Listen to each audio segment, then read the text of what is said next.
Throttling valves are a type of valve that can be used to start, stop and regulate the flow of fluid through a rotodynamic pump. When the flow of a pump is regulated using a throttling valve, the system curve is changed. Throttling valves are the devices that cause a significant pressure drop in the fluid. Throttling valves operate as a steady flow device. The entering and exiting mass flow rate are the same. There is only one inlet and one exit. Therefore, the enthalpy at step 1 is equal to step 2. This is the schematic diagram of throttling valve of our group. Let's go to the function of throttling valve is to control flow of the fluids by reducing its pressure. Throttling valve introduce restriction into the flow. Based on Bernoulli's principle, pressure of fluid decreases when velocity of the fluid increases. In ideal throttling valve, fluid's energy in upstream is equal to downstream due to energy is conserved. So I'm here to talk about the application of a throttling valve. One of the application of throttling valve in daily life is it usually used in the control the speed of turbine. It's also used in the refrigeration plants, but more commonly it is usually used in a combustion engine. In an internal combustion engine, a throttle can be used in controlling the engine's power by regulating the amount of fuel or air entering the engine. In a motor vehicle, the control used by a driver to regulate the vehicle's power is usually called throttle, accelerator or gas pedal. So this is a throttling valve in an engine. To solve this question, there are a few assumptions to be made as we can see on the screen. The throttling valve has one inlet and one outlet, which means the mass flow rate in is equal to the mass flow rate out. Next, we use the energy balance equation. The rate of energy transfer in minus the rate of energy transfer out is equal to the rate of net energy transfer for the system. Since this is a steady flow process, the rate of net energy transfer for the system is equal to 0.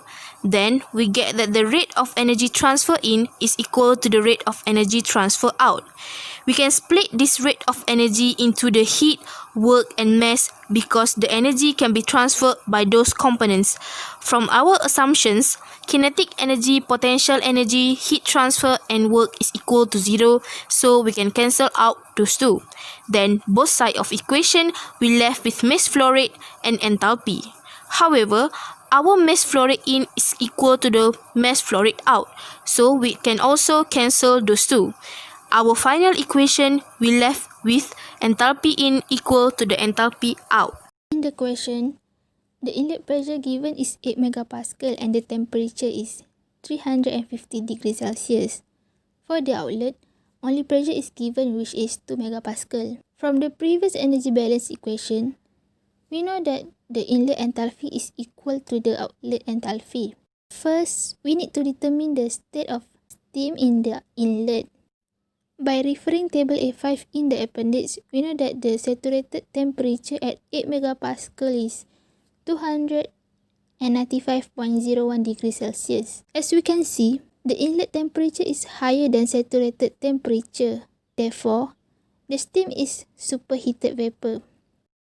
Then, by referring superheated water properties in table A6, we can find the inlet enthalpy at the pressure of 8 megapascal and the temperature of 350 degrees Celsius. Therefore, we can conclude that the value of enthalpy that we get in the table is the same as the outlet enthalpy. After that, we need to refer back to table A5 at the pressure of 2 megapascal to determine the state of steam at the outlet.